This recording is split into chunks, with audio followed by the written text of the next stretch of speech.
것을 요한에게 알리되 맹인이 보며 못 보는 사람이 걸으며 나가는 자가 깨끗함을 받으며 못 듣는 자가 들으며 죽은 자가 살아나며 가난한 자에게 복음이 전파되가 하라. 누구든지 나로 말미암아 실족하지 아니하는 자는 복이 있다 하시니라. 그들이 대답하여 주께서 그에게 요한에 대하여 말씀하시되 너희가 무엇을 보러 공회에 나갔느냐 바람에 흔들리는 갓대냐. 그러면 너희가 무엇을 보려고 나갔더냐? 부드러운 옷 입은 사람이냐? 부드러운 옷을 입은 사람들은 왕궁에 있느니라.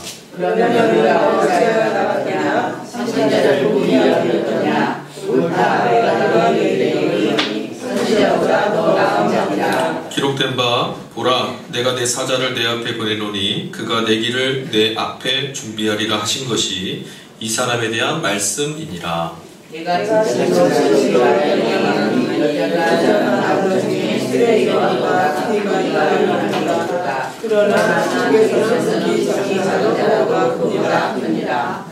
이것은 하나님의 말씀입니다. 하나님께 감사합니다. 네, 자리에보다 앉겠습니다.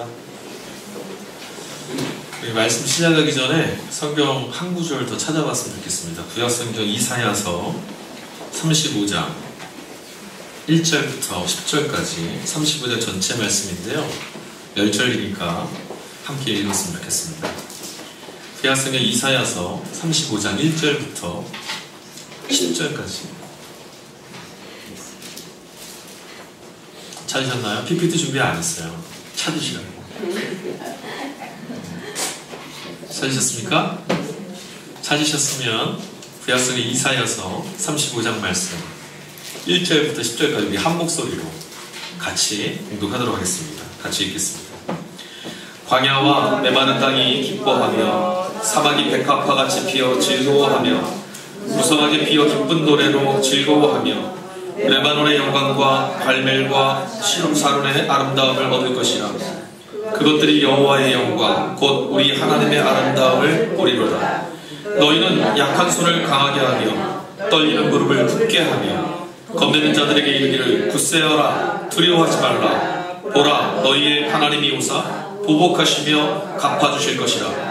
하나님이 오사 너희를 구하시리라 하라. 그때에 맹인의 눈이 밝을 것이며 못 듣는 사람의 귀가 열릴 것이며 그때에 저는 자는 사슴같이 뛸 것이며 말 못하는 자의 혀는 노래하리니 이는 광야에서 물이 솟겠고 사막에서 시내가 흐를 것이리라.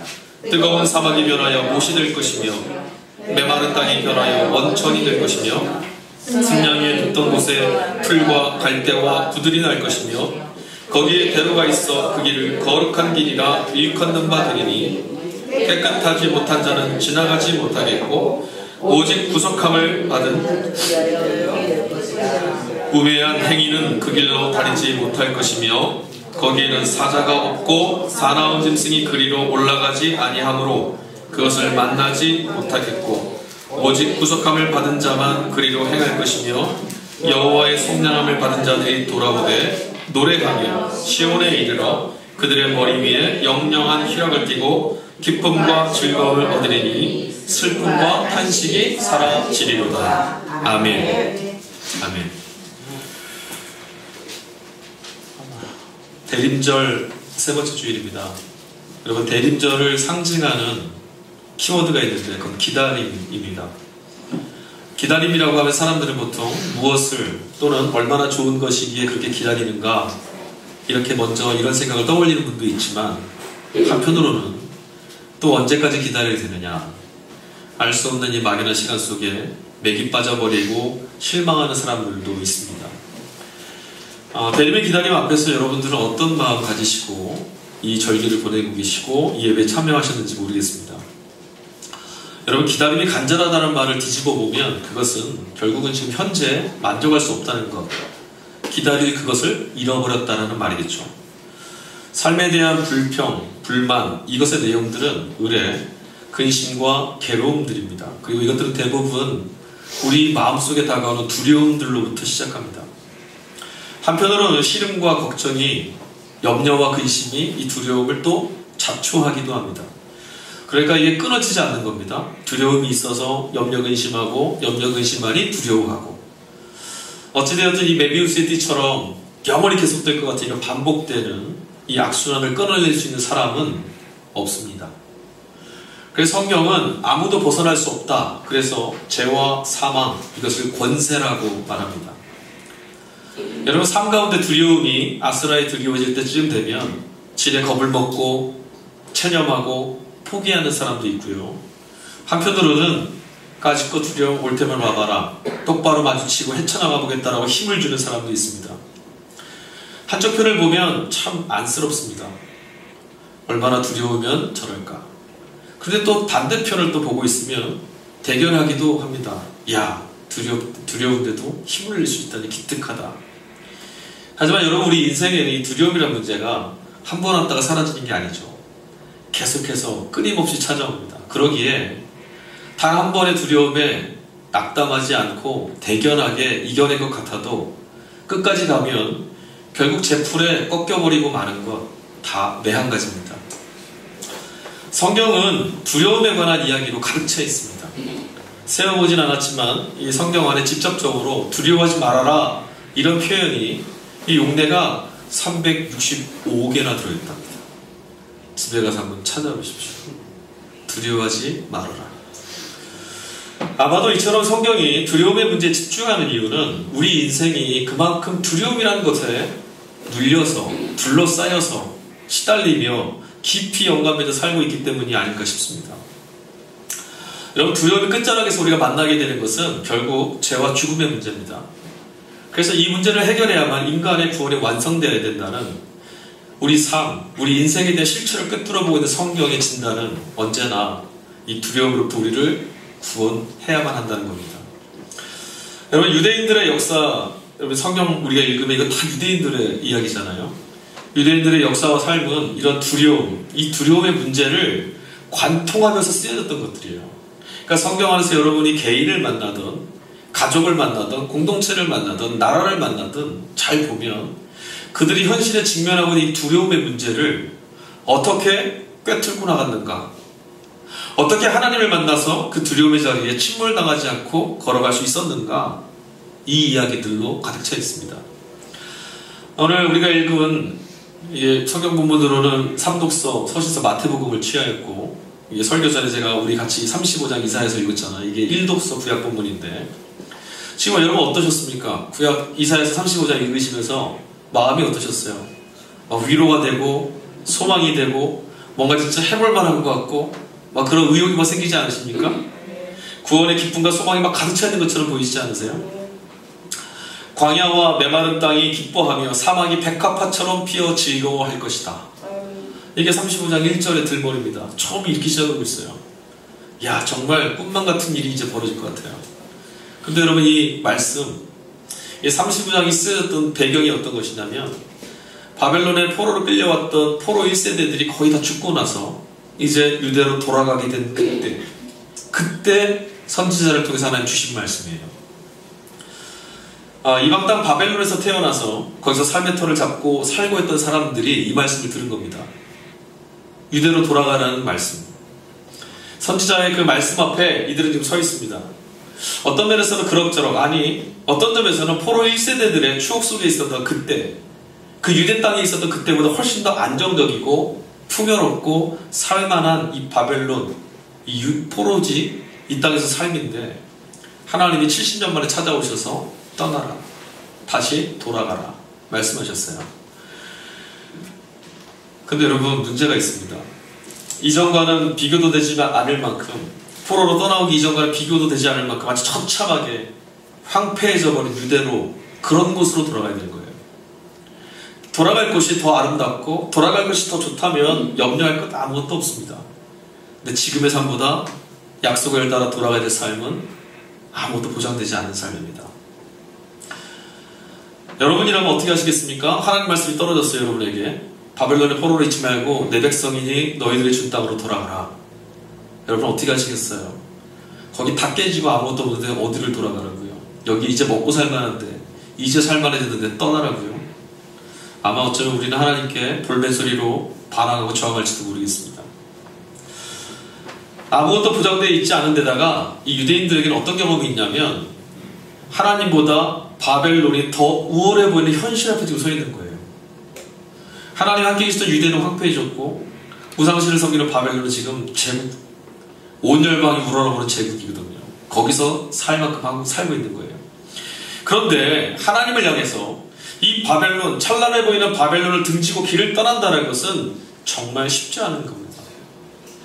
아무런 보증 없이 약속 하나만 믿고 길을 떠났던 아브라함의 마음이 아마 이런 마음이 아니었을까. 우리는 아주 낭만적으로 읽고 있지만 아브라함은 참 많이 두렵지 않았을까. 이사야 선지자는 귀환의 길 앞에서 경험하고 있는 이 포로민들, 이들이 갖고 있는 마음 상태, 그러니까 두려움, 내일에 대한 두려움, 유대로 돌아가면 직면해야 될 그 아픈 삶에 대한, 힘들고 괴로울 삶에 대한 두려움, 그 두려움을 35장 말씀에 몇 가지 단어를 통해서 표현해내고 있어요. 맹인의 눈, 듣지 못하는 사람의 귀, 저는 자의 발, 말 못하는 이의 혀, 이런 것들로 그들이 끌어안고 있는 장애, 그것으로 그들의 아픔과 두려움을 표현해내고 있습니다. 여러분, 장애라는 것은 그때나 지금이나 당사자에게는 너무나 가혹한 거예요. 아무리 우리가 드라마나 다큐를 보면서 낭만적으로 그려내도 당사자는 참 아프고 불편하고 괴로운 일입니다. 장애라는 것이 정말 힘든 건 뭐냐면 몸이 불편한 것 그거 말고요, 소망이 없다라는 거예요. 한번 장애를 입어서 그 상태가 되고 보면 다시 예전으로 돌아갈 가능성이 없거든요. 그게 두려운 거죠. 거기다가 이제 하나님께 나를 버림받았나 보다, 저런 사람들은 저렇게 사는데 나는 무슨 죄가 많아서 이렇게 됐을까, 하나님이 나를 버리셨나 보다 하는 그런 두려움, 그리고 이런 삶이 이제 다시는 나아지지 않을 거라는 체념과, 그뿐만 아니죠. 함께 살아가는 공동체에서 너는 몸이 불편한 사람이야, 너는 좀 힘든 사람이야, 넌 아무것도 할 수 없어, 이런 낙인 찍힘에 대한 두려움, 이걸로 가득 차 있는 것이 장애가 갖고 있는 현실이에요. 그런데 오늘 본문 속에서 오늘 우리 시대에는 그래도 장애, 많은 사람들이 아울러 줄 수도 있고 불편함을 다른 것 대체도 할 수 있지만 이 고대 시대에서 장애는 너무나 고통스러운 건데, 장애를 앓고 있는 자들은 너무나 두려운 건데, 벗어날 수 있는 삶의 소망이 아무것도 없는 사람들인데, 이사야 선지자가 뭐라고 말하냐면 너희는 희망의 노래를 불어라, 다리에 힘을 줘라, 다시 출발해라. 신약성경 보니까 오늘 읽지 않은 이 서신서가 야고보서인데, 야고보 사도도 비슷한 말을 하더라고요. 장애와 질병 앞에 두려워하고 있는 사람들에게 뭐라고 야고보 사도는 성도들에게 말하면은, 그런 상태에 있는 성도들에게 너희는 도리어 찬송하라, 이렇게 말합니다. 우리는 지금 남의 얘기라 생각하니까 아멘을 하지만 당사자에게는 굉장히 낯선 말이에요. 이런 상황인데 어떻게 희망을 갖고, 이런 상황인데 어떻게 찬양합니까? 너희 중에 고난당하는 자가 있느냐 그는 기도할 것이요, 즐거워하는 자가 있느냐 그는 찬송할지니라. 즐거워하는 자가 찬송하는 건 당연하죠. 그런데 고난 중에 있는 자를 보고 찬송하라고 합니다. 선지자와 사도들은 낭망하지 말아라, 절망하지 말아라, 두려워하지도 말아라 이렇게 외칩니다. 여러분, 그 말할 수 있는 근거가 도대체 뭘까요? 아무런 근거 없이 밑도 끝도 없이 그냥 두려워하지 말아라 이렇게만 말하는 걸까요? 내용 없는 허무한 이야기? 아니면 그렇지 않습니다. 그들에게는 이렇게 외칠 수 있는 근거가 있었어요. 여러분들은 이런 상황에서 낙심하지 않으실 수 있습니까? 여러분은 이런 상황에 있어도 선지자나 사도의 말처럼 찬양할 수 있겠습니까? 그렇다면 여러분의 그 찬양의 근거는 뭡니까? 오늘 이사야 선지자는, 야고보 사도는 그 근거를 하나님이라고 말합니다. 그날이 오고 있다, 이사야 선지자 이렇게 말하고요. 야고보 사도는 주의 강림의 날이 가까이 오고 있다. 그러므로 낙심하지 말고 절망하지 말고 찬송하라는 말씀입니다. 왜 이런 줄 아세요? 주님이 오시지 않은 이 현실, 이게 지금 주님이 오시지 않은 현실이거든요. 그런데 이제 주님이 오시면 이 모든 현실은 바뀔 것이기 때문에 그래요. 이 절망의 땅에 모두 다 바뀔 수 있는 것은 하나님이 임하시는 날 가능하다. 근데 하나님이 지금 오고 계시다. 그러니 너희는 절망하지 말아라. 이해는 됩니다. 그런데 이런 소망의 메시지라도 여전히 우리 시선이 현실에 딱 멈추는 순간에 풍선에서 바람 빠지는 것처럼 맥이 싹 풀리고 다리의 힘도 빠져버리죠. 정말 그런 날이 옵니까? 정말 그게 가능한 일입니까? 믿음을 붙들고 매일을 신음하며 살고 있는 일이 있지만 우리도 마찬가지입니다. 현실 앞에서는 여전히 이 질문을 떨쳐내지 못합니다. 여러분, 자신 앞에 세례를 받으러 오신 예수님, 그 예수님 안에서 하나님의 보복과 하나님의 심판의 날을 보았던 세례 요한, 지난주에 같이 말씀 나눴죠. 그 세례 요한도 오늘 우리랑 똑같았습니다. 광야에서 호기 좋게 당당하게 하나님의 날을 외치던 그였지만 결국은 헤롯 왕에게 거슬려서 지금 그는 감옥에 갇혀 있습니다. 예수는 하나님의 날을 끌고 이 땅에 찾아오셨는데 그것을 요한은 보았는데 여전히 세상은 바뀐 게 아무것도 없어요. 그뿐만 아닙니다. 오히려 지금 자신은 언제 죽을지도 모를 그런 위험 앞에 놓여 있습니다. 암담한 현실이죠. 강직하고 늠름했던 그였지만 그 안에도 슬그머니 두려움이 막 밀려 올라옵니다. 그래서 요한이 제자들을 통해서 예수님한테 질문했어요. 그게 오늘 설교의 제목입니다. 오실 그 이가 당신이십니까? 아니면 우리가 다른 사람을 기다려야 됩니까? 신념이 흔들리고 있는 거죠. 요한의 질문을 받으시던 예수님이 답변하셨습니다. 마태복음 11장 6절 말씀입니다. 누구든지 나로 말미암아 실족치 아니하는 자는 복이 있도다. 아멘. 여러분은 예수님 때문에 실족하지 않으시길 바랍니다. 아멘. 낯설죠? 예수님 때문에 실족하다니. 아니요, 우리는 예수님 때문에 실족합니다. 예수님이 하나님이 보내신 구원자이심을 그 믿는 믿음을 흔들리지 말라는 거예요. 그 믿음을 놓지 않고 흔들리지 않는 사람이 복되다라는 말씀입니다. 이런 말씀 우리가 들어도 여전히 현실과 우리 믿음의 불일치를 경험할 때 그 불일치 속에서 오는 당혹감은 잘 씻겨 내려가지 않습니다. 예배 자리 말고 여러분 우리가 개개인이 자신의 삶에 딱 다시 돌아가서 믿음을 가지고 돌아갔지만 현실로 닥쳐오는 모습을 볼 때 그 당혹감 우리를 자꾸 아프게 하죠. 우리의 시선이 지금을 보고 있고 우리의 시선이 지금에만 멈춰있기 때문에 그런 겁니다. 사실 여러분, 바라바를 택하고 예수님을 내어주어서 죽게 만들었던 군중들 있죠? 그를 예수님을 비난했던 사람들도 있습니다. 예수님을 십자가에 매달았던 사람들도 있고요. 예수를 칭송했지만 그를 배반하고 침을 뱉던 사람들도 있었습니다. 그리고 오늘 세례 요한도 모두 지금 예수님 때문에 실족했습니다. 예수님 때문에 소망이 왔다고, 하나님 나라가 이 땅에 임했다라고 믿었는데, 아니 예수님 안 오셨으면 그냥 이런 세상이겠거니 하며 살았을 텐데 예수님이 오셔서 하나님의 날이 가까이 오고 있다, 아니 이곳에 임하였다라고 말씀하셨음에도 현실이 여전히 내 삶에 바뀌지 않은 것 같으니 주님의 말이 나에게는 아무 의미가 없고 저분은 주님이 아니신가 봐, 저런 소망은 거짓이야, 소용없는 거야, 실족하게 됐다라는 거예요. 어쩌면 이게 우리들 모습 아니겠어요? 현실 앞에 서 있는 우리들의 한계가 이런 것 아니겠습니까? 현실로 돌아가면 정말 하나님 말씀이 이루어질까? 정말 말씀 그대로 내 삶에도 하나님의 역사가 나타날까?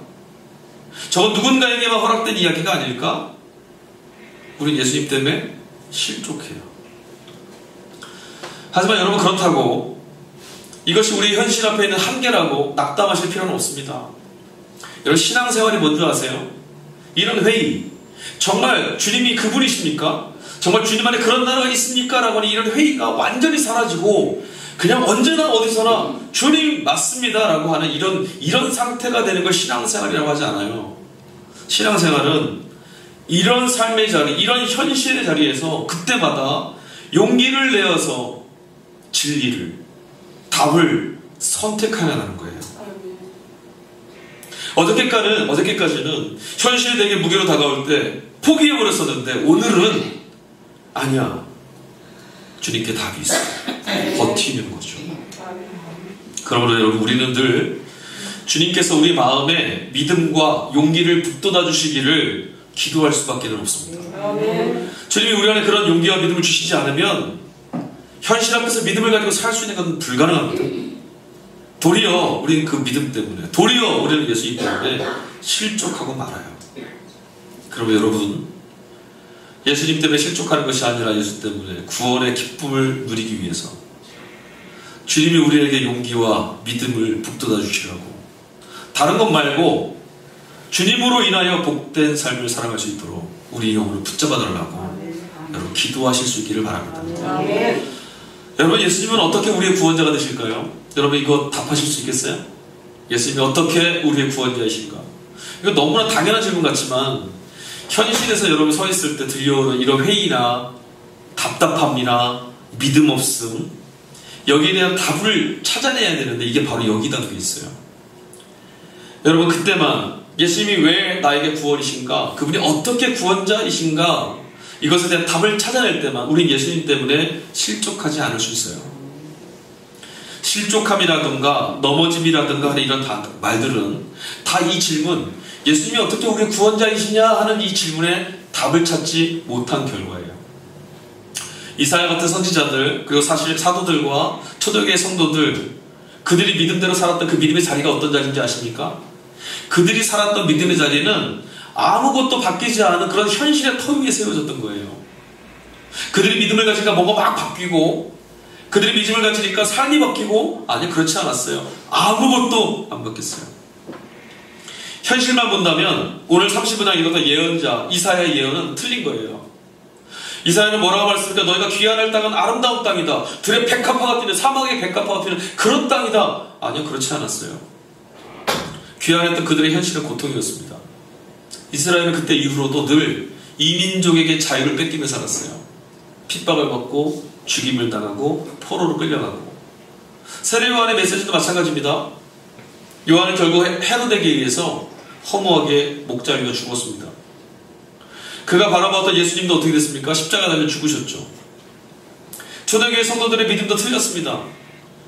그들은 파루시아, 주님이 곧 오신다는 믿음 하나 갖고 세상에 임할 하나님의 역사를 기대하며 내일, 오늘 밤에라도 주님이 오실 거라는 그 믿음 갖고 살았는데 그들은 그렇게 다 죽었어요. 우리가 만일 그들과 똑같은 삶의 자리에 서 있었다면, 그들과 똑같은 분량에, 그들과 똑같은 수준의 믿음으로 오늘 기록되어 있을까요? 우리들의 삶이? 여러분 어떠십니까? 여기서 말고 이사야 선지자의 말을 듣던 포로민들과 예수님의 말씀을 들었던 사람들과 사도들의 말 가운데 귀 기울였던 초대교회 성도들처럼 믿음을 지키는 사람들로 서 있을 자신이 있으십니까? 그들은 매일 주님 보며 살았습니다. 우리가 만약 그들 앞에 서 있으면 그러나 그들처럼 살 수는 없을 것 같습니다. 그들은 현실과 지금에 의해서 그 기준으로 평가받는, 그 기준으로 해석되는 결과들을 거부하고 하나님이 바라보시는 삶, 하나님이 바라보시는 역사, 하나님이 바라보시는 구원, 이것들을 바라봤어요. 여러분, 현실과 지금이란 눈, 그 안경을 쓰고 보면 하나님 보이지 않습니다. 하나님이 시간밖에, 그 시간의 한계 밖에 계시니 결국 뭐만 남냐면 나만 남아요. 그들은 모두 처해 있는 현실을 다른 눈으로 볼 수 있는 사람들이었습니다. 이사야는 폐허가 된 그 땅에 그 현실 가운데 찾아오실 하나님만 봤어요. 세례 요한은 자신 앞에 나와서 세례받겠다고 청하는 청년 예수 안에서 자기가 세례를 베풀게 된 장면이 아니라 그 예수 안에 함께 찾아온 하나님의 나라를 보았고, 초대교회 성도들은 십자가에 달려 죽은 예수가 아니라 무덤을 뚫고 부활한 예수를 바라봤어요. 그리고 그 안에서 하나님만이 하시는 구원을 보게 된 거예요. 여러분, 늘상 눈에 보이는 것, 귀에 듣는 것, 손에 만지는 것, 지금과 현실이라는 그 한계 안에서 살아가는 이 땅 위의 사람들에게는 이들의 믿음의 현장과 삶은 너무 낯서는 겁니다. 이사야의 외침을 한번 다시 한번 들어볼까요? 이사야 35장 5절과 6절인데, 맹인의 눈이 밝아지며 못 듣는 사람의 귀가 열릴 것이며 그때 저는 자는 사슴같이 뛸 것이며 말 못하는 자의 혀는 노래할 것이다. 아멘. 요한의 질문에 답했던 예수님의 답변이 바로 여기서 온 거예요. 마태복음 11장 우리가 읽은 4절 후반부터 5절 보니까 예수님이 이렇게 말씀하세요. 너희가 가서 듣고 보는 것을 요한에게 알리되 맹인이 보며 못 걷는 사람이 걸으며 나병한 자가 깨끗함을 받으며 못 듣는 자가 들으며 죽은 자가 다시 살아나며 가난한 자에게 복음이 전파된다 하라. 하나님이 오실 때, 하나님이 임재가 있을 때 나타나는 일들입니다. 여러분, 이 말씀의 핵심이 뭔지 아세요? 하나님이 오시게 되면, 하나님이 임하시게 되면 지금까지 우리가 알던 기쁨, 지금까지 우리가 알던 회복, 지금까지 우리가 알던 환희와는 전혀 다른 놀라운 일들이 나타날 것이다. 놀라운 기쁨이 우리 가운데 임할 거다. 놀라운 평안이 우리 가운데 임하실 것이다. 이게 핵심이에요. 여러분, 어떤 마음으로 이사야의 이 외침을 들으셨어요? 야, 병든 사람이 났다니 기적 같다. 그냥 이 정도였습니까? 여러분, 이 말씀 안에서도 여러분도 넘치는 기쁨을 경험해야 될 줄로 믿습니다. 그러셔야만 합니다. 하나님만이 하실 수 있는 일이 있구나, 이게 여러분한테 들려져야 되는 거예요. 사실 여러분, 우리 인생이란 것이요, 삶 가운데 기쁨이나 행복, 이거 추구하면서 살아가는 거 아니겠어요? 살아가는 모양은 다 제각각이고 저마다 나름대로 살고는 있지만 결국 다 이것 이루어보자고 하는 거예요. 기쁘게 살겠다, 행복하게 살겠다. 문제가 있죠. 우리 힘으로는 이것을 이룰 수도 얻을 수도 없다는 겁니다. 그래서 비슷한 것을 우리 찾아 헤매이고 비슷한 것 하나 붙잡고 나서 이게 행복이다 그렇게 여기면서 만족하며 살아가요. 그러다가 이게 사라지고 아, 이게 기쁨이 아니구나, 행복이 아니구나 알게 되면 좌절하고 절망하고 실망하고 마음이 막 불편해지죠. 우리가 구하는 것들 중에 하나님 아닌 모든 것들이 실상 이런 겁니다. 초대교회 성도들은 이 불치의 병처럼 소망 없는 현실의 감옥 안에 갇혀있던 그곳에서 부활하신 예수를 만났고 그 안에서 하나님만이 하실 수 있는 놀라운 구원의 기쁨을 발견했습니다. 발견했어요. 그래서 부활하신 예수를 통해 그들은 드디어 외칠 수 있었습니다. 저는 이 외침이 오늘 예배 가운데 참여한 우리 모두의 심령 안에서도 고백되길 원해요. 아, 하나님만이 하실 수 있는 일이 있구나. 정말 그렇구나. 내가 보던 거, 내가 경험하던 거, 내가 알던 거 말고 하나님만이 임하시면 하실 수 있는 그런 일들도 있는 거구나. 그럼 이 일들이 고백돼서 그 일을 기대하실 수 있기를 소망합니다. 여러분, 우리가 신앙생활 한다는 게 목표가 바로 여기 있어요. 죽음을 선고받고 살고 있는 사람이, 두려움과 체념 속에서 시한부 삶을 살고 있는 사람이 어느 날 치료도 받을 수 있고 나을 수 있다는 신약 개발이 되고 있다는 소식을 들으면 어떻게 살겠어요? 그때부터는 죽음을 바라보고 사는 것이 아니라 회복을 향해서 달려가고 살지 않겠어요? 그렇지 않겠습니까? 아, 이런 기쁨의 날이, 아, 이런 감격의 날이, 회복의 날이 나에게 다가오고 있구나. 이거를 아는 사람, 하나님이 오실 때만 이루어질 수 있는 그 일들을 예수 그리스도 안에서 발견해내는 것, 이것을 믿음이라고 하고 이것을 발견하며 살아가는 삶을 신앙이라고 하는 거예요. 여러분, 하나님 믿으며 산다는 것은 예수님 안에 있는 약속 안에서 그 소망 안에 삶의 걸음을 자꾸 올려놓는 거예요. 내가 바라보는 현실에다 내 걸음을 올려놓는 것이 아니라 하나님이 약속하셨던 그분이 오시면 내 삶에 이루어질 소망 안에다가 내 걸음을 올려놓는 것. 구원의 이름이신 예수님을 믿고 있지만 아직 우리는 예수님 안에서 구원의 기쁨이 진짜 무엇인지 온전히 누려본 적이 없어요. 구원, 예수의 구원이 우리 가운데 임할 때, 우리 삶 가운데 임할 때 얼마나 감동스러운지 우리 그거 아직 체험 못했어요. 아직은 구원의 능력이 온전히 누려져 있지 않고 있습니다. 여전히 병든 자는 아픈 상태고 요한은 여전히 감옥에 있었던 것처럼 우리는 여전히 이 땅에 있습니다. 하지만 여러분, 우리는 선지자들의 외침을 이미 들었고 우리의 삶을 향해서 찾아오신 예수님을 이미 만난 사람들이에요. 그러니 매일의 삶, 매 순간의 자리에서 예수 그리스도 안에서 하나님만이 하실 수 있는 그 일이 내게 찾아오고 있다. 아멘. 이걸 외칠 수 있어야 합니다. 아멘. 하나님만 바라보고 사는 것, 그렇게만 우리 또 살아야 돼요. 이게 은혜를 구하며 사는 삶이에요. 그러기 위해서 우리 어떻게 되는지 아십니까? 지금과 오늘에 머무는 시선을 거두어야 돼요.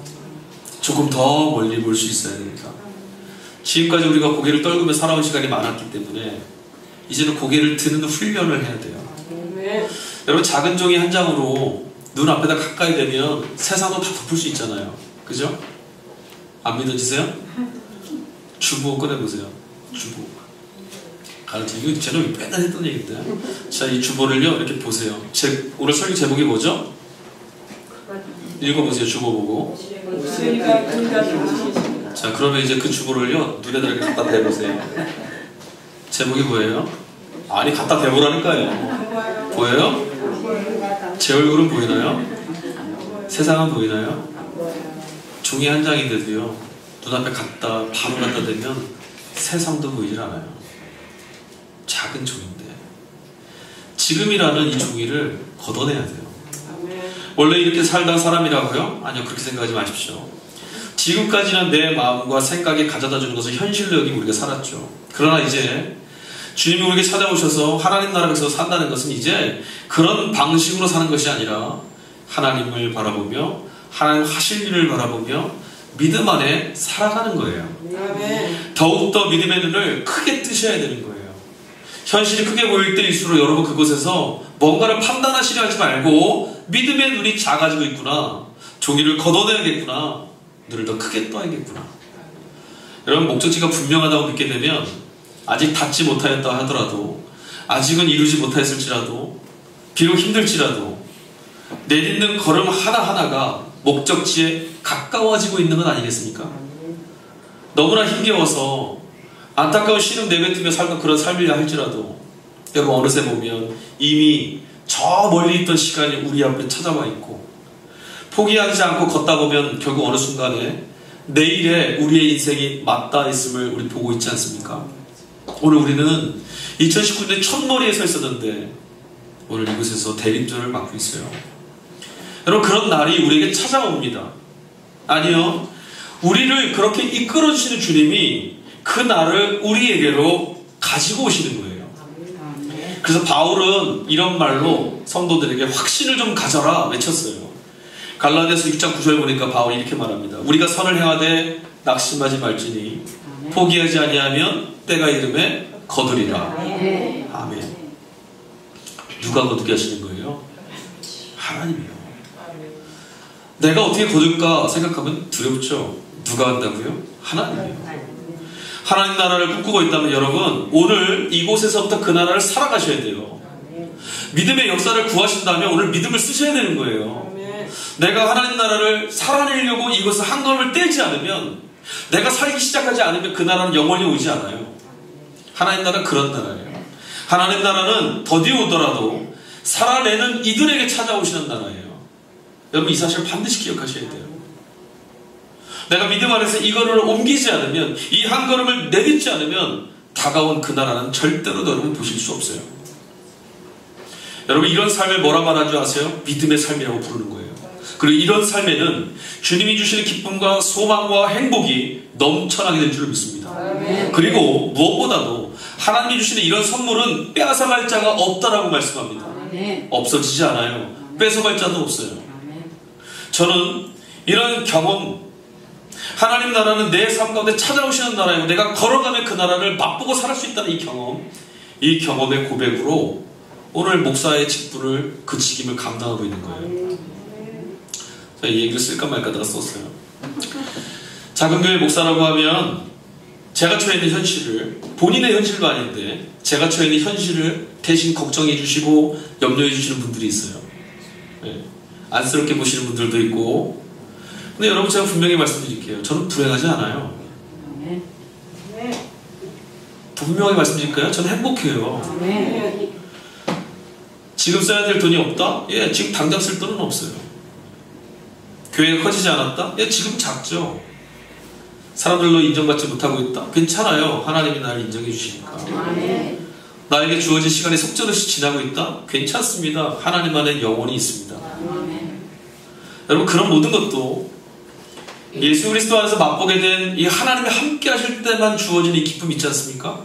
오늘 이사야가 얘기했던 그 말, 예수님이 하셨던 그 말씀, 하나님이 임하시면 이런 일들이 일어날 거야 했던 그 놀라운 기쁨, 그 놀라운 행복을 저는 예수님 안에서 이미 맛봤어요. 빼앗기지 않는 기쁨. 그런데 제가 어떻게 불행할 수 있겠습니까? 여러분도 이 기쁨을 지금 맛보고 계십니까? 아멘. 예수 안에서 하나님 주신 놀라운 기쁨, 하나님만이 하실 수 있는 기쁨을 여러분 엿보고 계세요? 아멘. 요한은 오실 그이가 당신이십니까? 라고 물었습니다. 요한이 실족하는 것을 보면서 야, 아무리 대단한 믿음 갖고 있어도 세상 앞에 서서 혼자 서서 광야에 서서 꾸짖을 수 있는 담력 가진 사람이라 하더라도 무너뜨리고 마는 이런 현실의 엄중함에 여러분 낙담하지 마세요. 실망하지도 마세요. 나도 또 그랬다라고, 나도 그렇다라고 여러분 스스로 자괴감 갖고 고개 숙이지도 마십시오. 주님은 오실 그이가 당신이 맞습니까?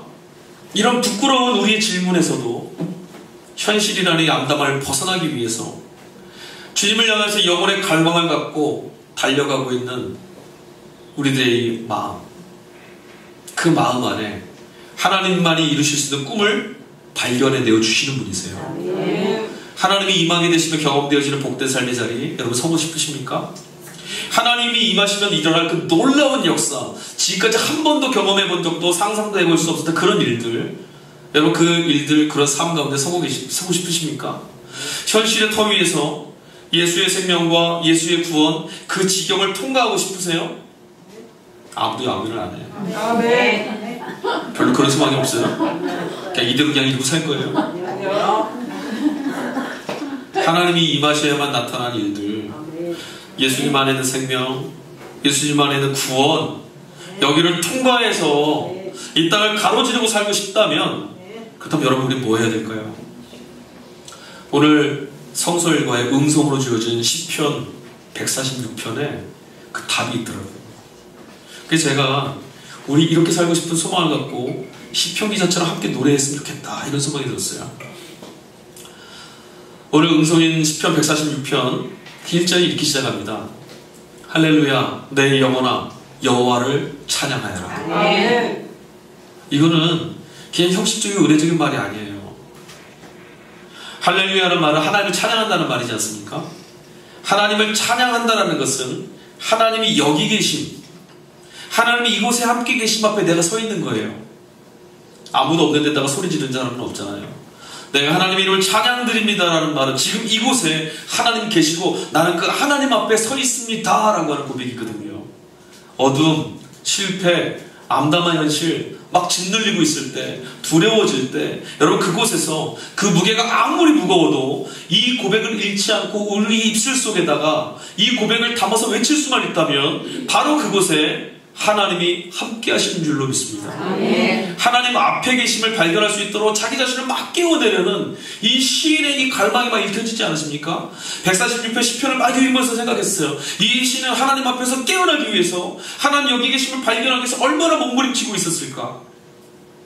여러분도 그런 현실에 마음에 들어오는 생각에 온통 짓눌려 버렸던 여러분의 영혼을 깨워내셔야만 합니다. 아멘. 하나님 앞에만 서면 주인처럼 행세하고 있었던 모든 사특한 것들, 우리를 막 짓눌렀던 두려움의 그림자들 모두 다 사라져버리고 하나님이 함께 하실 때만 드러나는 그런 기쁨과 환희, 우리가 말씀에서 읽을 때 야 이런 일도 있을 수 있는가 하는 그런 기쁨이, 하나님만이 행하실 수 있는 일들이 저와 여러분의 인생의 삶 가운데 밀려들기 시작할 것을 여러분 믿으실 수 있기를 간절히 축원합니다. 이게 말씀의 약속이에요. 하나님만이 하실 수 있는 일, 우리가 할 수 있는 일, 우리가 생각할 수 있는 일, 우리가 경험하는 일 말고요, 우리 단 한 번도 맛본 적 없는 그런 일들이 그리스도 예수 안에서 하나님 우리 삶에 찾아오실 때 나타납니다. 비록 지금 오늘 현재 이런 언어에 갇혀서 고통을 경험하고 낙심하고 절망하고 살고 있어도, 나는 아무것도 할 수 없다는 이 절망의 어둠 속에 있어서도 하나님을 믿는 사람에게만큼은 지금 하나님이 내게 찾아오신다, 이렇게 고백하는 거예요. 지금 하나님이 오고 계신다. 예수님은 이사야가 전했던 이 말씀, 이사야 35장에 있었던 그 말씀 끝에 그 말씀을 인용하시면서 덧붙인 말씀 하나를 더 거기다 말씀을 표현했어요. 마태복음 11장 4절 후반절인데요. 너희가 가서 듣고 본 것을 요한에게 알려라. 너희가 가서 보고 들은 것을 요한에게 알려주어라. 여러분, 메시아의 복된 소식, 구원의 그 복된 소식은, 하나님이 이곳에 임하셨다는 그 기쁨의 소식은 예수님 안에서 하나님의 일, 하나님만이 하실 수 있는 일들을 발견하고 그 구원을 경험한 이들, 그 구원을 맛본 사람들, 그 구원의 기쁨이 얼마나 큰 것인지를 헤아려 알 수 있는 이들이 전하는 소식이어야 된다는 거예요. 너희들이 내 안에서 그 기쁨을 보았으니, 너희들이 내 안에서 하나님만이 하실 수 있는 일의 흔적을 보았으니 가서 너희가 전하여라. 아멘. 오늘 이 말씀은 저와 여러분에게 주어졌어요. 왜요? 저와 여러분이 예수 그리스도 안에서 이 기쁨을 발견해서 절망의 땅에 하나님이 이곳에 임하시면 이런 역사가 나타납니다, 전하라고. 아멘. 하나님이 이런 일을 하신다라고. 아멘. 버둥거리며 창살 없는 감옥에 갇혀서 소망을 몽땅 잃어버린 것 같은 그런 삶, 그런 삶을 구원해내고 반복되어지는 모래늪처럼 지금에서 벗어나려면 여러분 하나님의 도움은 절대적입니다. 하나님이 돕지 않으시면 못합니다. 은혜가 없으면 살 수 없는 거예요. 내 힘으로요 천만부당합니다. 그래서 우리는 하나님의 은혜만 구하는 겁니다. 그래서 다시금 오실 그이가 당신이십니까? 이렇게 되물을 수밖에 없는 구원자를 잃어버리고 메시아를 잃어버린 현실 앞에서 우리는 시편 기자처럼 외쳐야 되는 거예요. 할렐루야, 내 영혼아 여호와를 찬양하자. 그렇게 바로 여기에 이 깨어진 내 삶에 하나님이 임하셨음을 선포하면서 소망을 가진 자답게 살아가는 겁니다. 대림절 세 번째 주일입니다. 우리 삶에도 함께 살아가는 이 땅에도 저는 이 말씀이 크게 들려오셨으면 좋겠습니다. 예수님이 하셨던 이 말씀으로 오늘 설교를 마치고자 합니다. 설교 마치고 찬양곡 같이 부르려고요. 너희가 가서 듣고 보는 것을 요한에게 알리되 맹인이 보며 못 걷는 사람이 걸으며 나병 환자가 깨끗함을 받으며 못 듣는 자가 들으며 죽은 자가 살아나며 가난한 자에게 복음이 전파된다. 아멘. 찬양할까요?